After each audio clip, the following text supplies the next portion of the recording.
ओम शांति।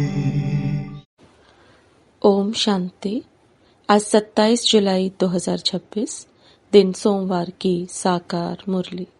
आइए अब सुनते हैं मीठे मीठे बाप दादा के मधुर महावाक्यों को। मीठे बच्चे, सारी दुनिया में तुम्हारे जैसा खुशनसीब कोई नहीं। तुम हो राज ऋषि, तुम राजाई के लिए राजयोग सीख रहे हो। प्रश्न, निराकार बाप में कौन से संस्कार हैं जो संगम पर तुम बच्चे भी धारण करते हो? उत्तर, निराकार बाप में ज्ञान के संस्कार हैं। वह तुम्हें ज्ञान सुनाकर पतित से पावन बना देते हैं, इसलिए उन्हें ज्ञान का सागर पतित पावन कहा जाता है। तुम बच्चे भी अभी वो संस्कार धारण करते हो। तुम नशे से कहते हो हमें भगवान पढ़ाते हैं, हम उनसे सुनकर सुनाते हैं।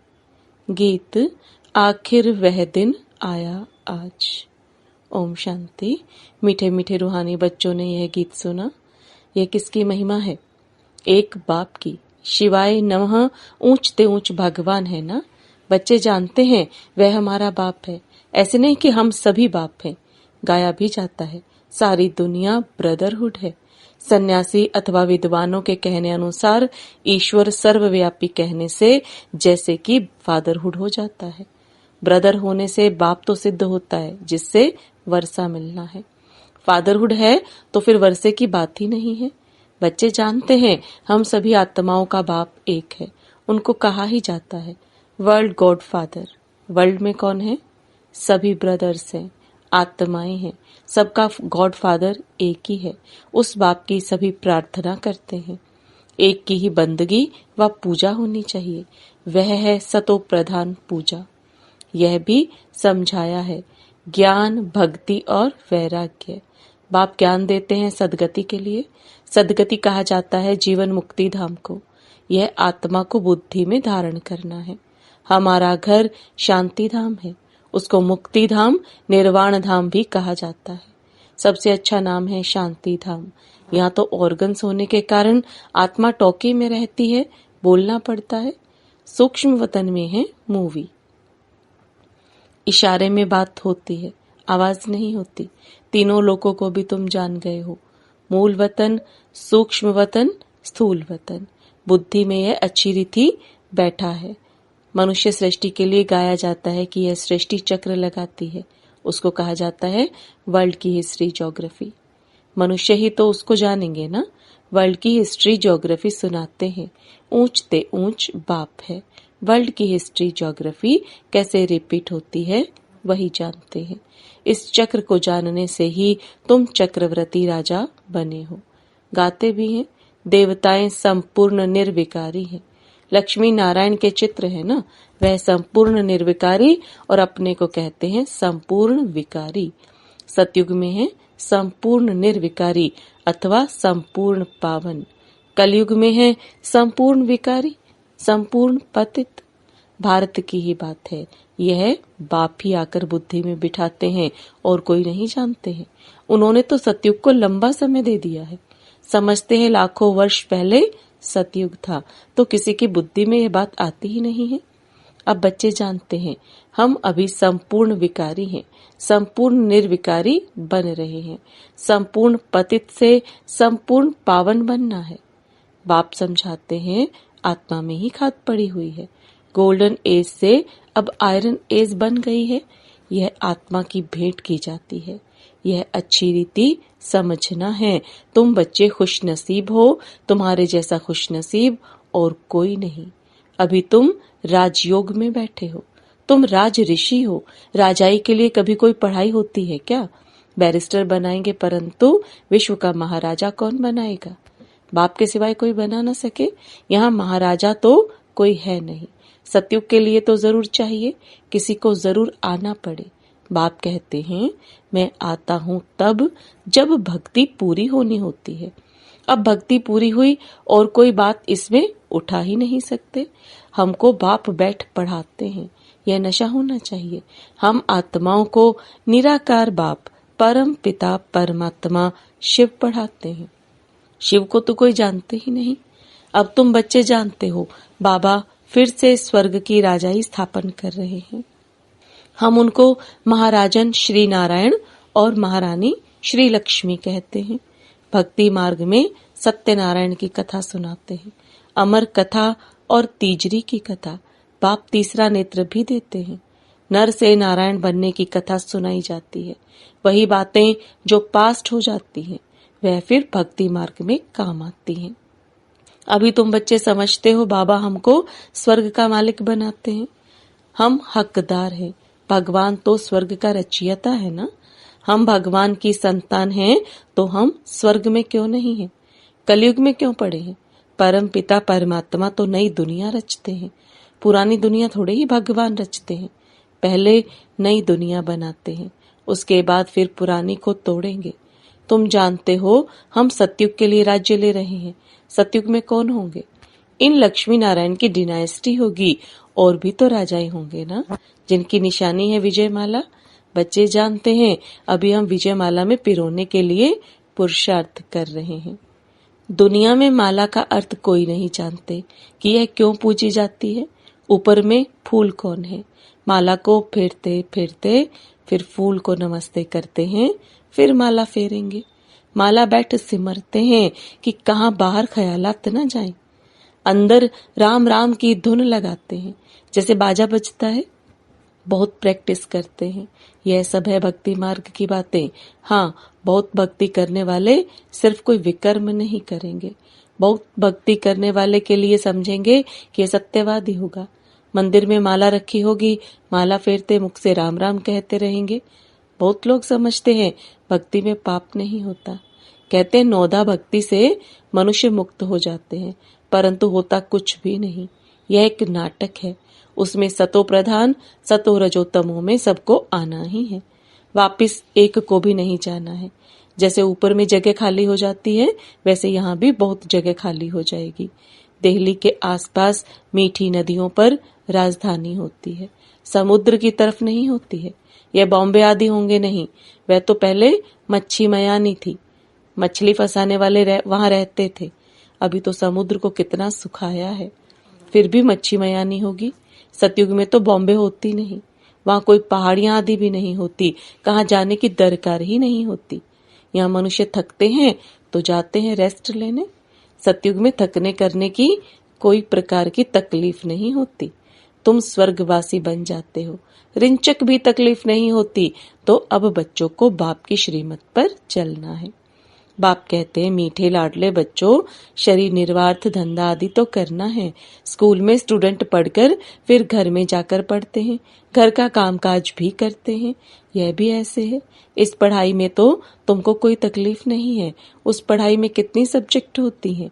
यहाँ तो एक पढ़ाई और एक ही पॉइंट है, मन मना भव।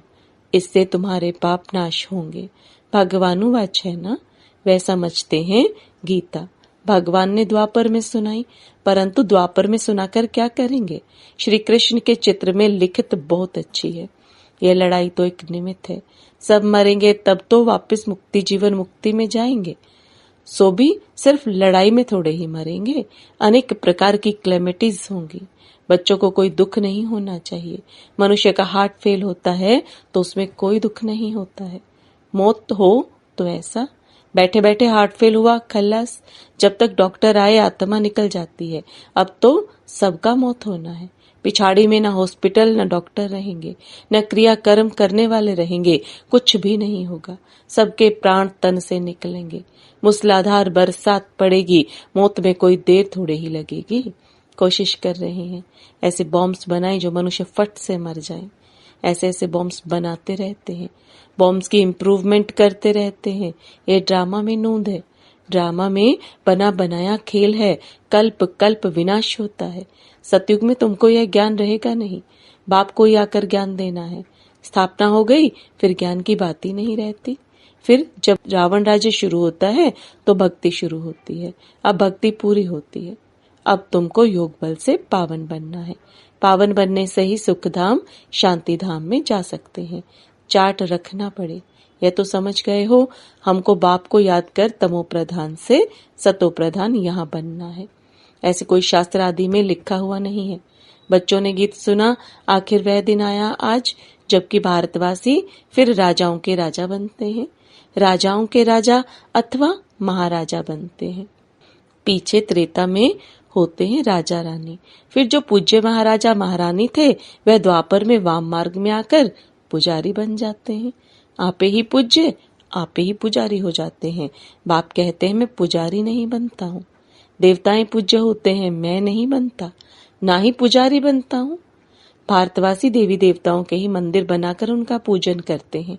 लक्ष्मी नारायण जो पहले पूज्य थे फिर भक्ति मार्ग में वही शिव बाबा के पुजारी बनते हैं। जिस शिव बाबा ने महाराजा महारानी बनाया उनके फिर मंदिर बनाकर पूजा करते हैं। विकारी भी कोई फट से नहीं बनते हैं, आहिस्ते आहिस्ते बनते हैं। निशानी भी देवताओं की वाम मार्ग में दिखाते हैं। जो पूज्य लक्ष्मी नारायण थे वही फिर पुजारी बन जाते हैं। पहले पहले शिव के मंदिर बनाते हैं। उस समय तो हीरों को कट कराए लिंग बनाते हैं पूजा के लिए। यह किसी को भी पता नहीं है कि परमात्मा छोटी सी बिंदी है। यह तुम अभी समझते हो कि बड़ा लिंग नहीं है। मंदिर तो बहुत बनाएंगे, राजा को देख प्रजा भी ऐसे करेगी। पहले पहले शिव बाबा की पूजा होती है। उनको कहा जाता है अव्यभिचारी सतो प्रधान पूजा, फिर सतो रजो तमो में आते हैं। तुम रजो तमो में आए हो तो नाम ही हिंदू रख दिया है। असल थे देवी देवताएं।